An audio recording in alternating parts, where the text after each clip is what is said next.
Assalamualaikum warahmatullahi wabarakatuh. Alhamdulillahirrabbilalamin wa bihi nasta'in wa ala umuruddin waddin. Wassalatu wassalamu ala asrafil anbiya'i wal mursalin sayyidina wa maulana Muhammadin. Amma ba'd. Perkenalkan, saya Muhammad Saimuri dari Prodi Pengembangan Masyarakat Islam tahun 2022. Yang saya hormati kepada Ibu Hartiningsih selaku dosen pengampu mata kuliah fikih. Di sini saya akan menerangkan secara singkat yang saya ketahui tentang dari buku Pengantar Ilmu Fikih karya Profesor Dr. M. Nur Harisuddin MPhil, yang mana buku ini berisikan tentang pokok-pokok yang mendasari dan perlunya pengetahuan dalam mata kuliah pengantar ilmu fikih. Misal penulis ini juga memulai dari bab perbedaan fikih dan usul fikih. Nah, untuk itu langsung saja kita menuju ke pembahasan pengertian ilmu fikih dan usul fikih. Ilmu fikih itu sendiri apa? Yang kita ketahui yang dari buku ini adalah pengertian ilmu fikih secara etimologi berasal dari kata faqaha yufaqihu fiqhon, yang berarti pemahaman. Nah, pemahaman yang dimaksud di sini adalah pemahaman tentang agama Islam.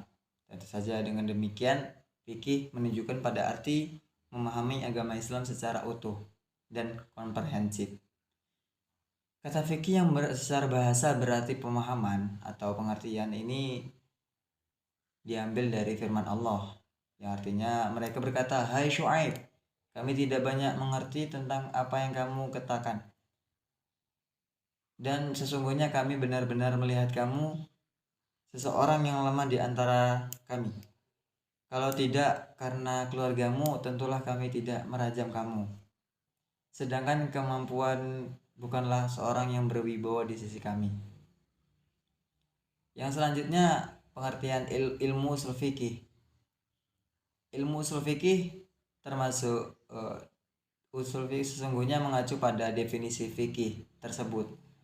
Nah, secara etimologi kata usul fikih itu terdiri dari dua kata, yaitu usul dan fikih. Usul adalah jamak dari kata aslun, yang berarti sesuatu yang menjadi pijakan, segala sesuatu. Yang seperti contoh,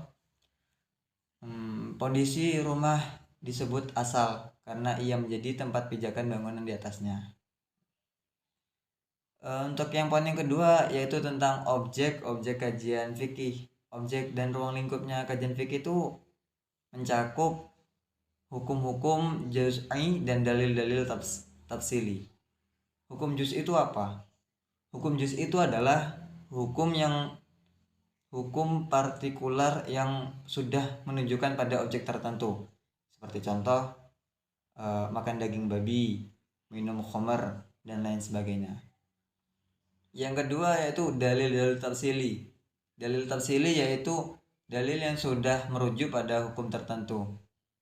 Seperti contoh wala taqrabuz zina. Poin yang ketiga yaitu tujuan mempelajari fikih, yang sebagaimana dikatakan oleh Wahab Khalaf, tujuan dan manfaat mempelajari ilmu fikih adalah mengetahui hukum-hukum fikih dan hukum-hukum syar'i atas perbuatan dan perkataan manusia sendiri. Nah, dalam ilmu fikih sendiri banyak bab yang dipelajari. Salah satunya tentang mazhab fikih, yang antara lain pembagiannya yaitu antara yang eksis dan yang lenyap. Secara bahasa, mazhab itu sendiri adalah at-thariqah atau jalan. Sementara secara istilah, mazhab adalah pemikiran yang menjadi hasil ijtihad para ulama. Pemikiran yang menjadi hasil ijtihad para ulama. Untuk mazhab yang eksis sendiri memiliki 4 poin dalam ilmu fikih. Memiliki 4 mazhab. Yang pertama, mazhab Imam Hanafi, mazhab Maliki, mazhab Syafi'i, dan mazhab Hambali. Hanya 4 mazhab saja. Nah, sedangkan mazhab yang lenyap yaitu memiliki 5. Yang pertama yaitu mazhab Auza'i, mazhab As-Sauri, mazhab Laits, mazhab Zahiri, dan mazhab Tabari. Selanjutnya dalam fikih juga mempelajari tentang ijtihad, ittiba, taklid, dan talfiq. Ijtihad itu secara bahasa berarti sungguh-sungguh, rajin, giat, berusaha keras untuk mencapai atau memperoleh.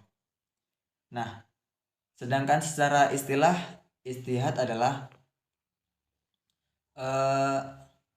suatu mencurahkan tenaga atau memeras pikiran untuk menemukan hukum agama melalui salah satu dalil syara dan dengan syarat menggunakan akal sehat dan pertimbangan yang matang.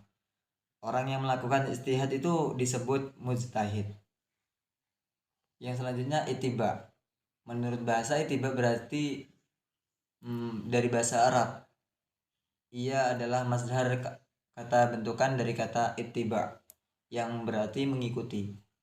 Ada beberapa kalimat juga yang semakna atau searti dengan diantaranya, yaitu iktikaf, menelusuri jejak, qudwah, bersuri tauladan, dan uswah, berpanutan.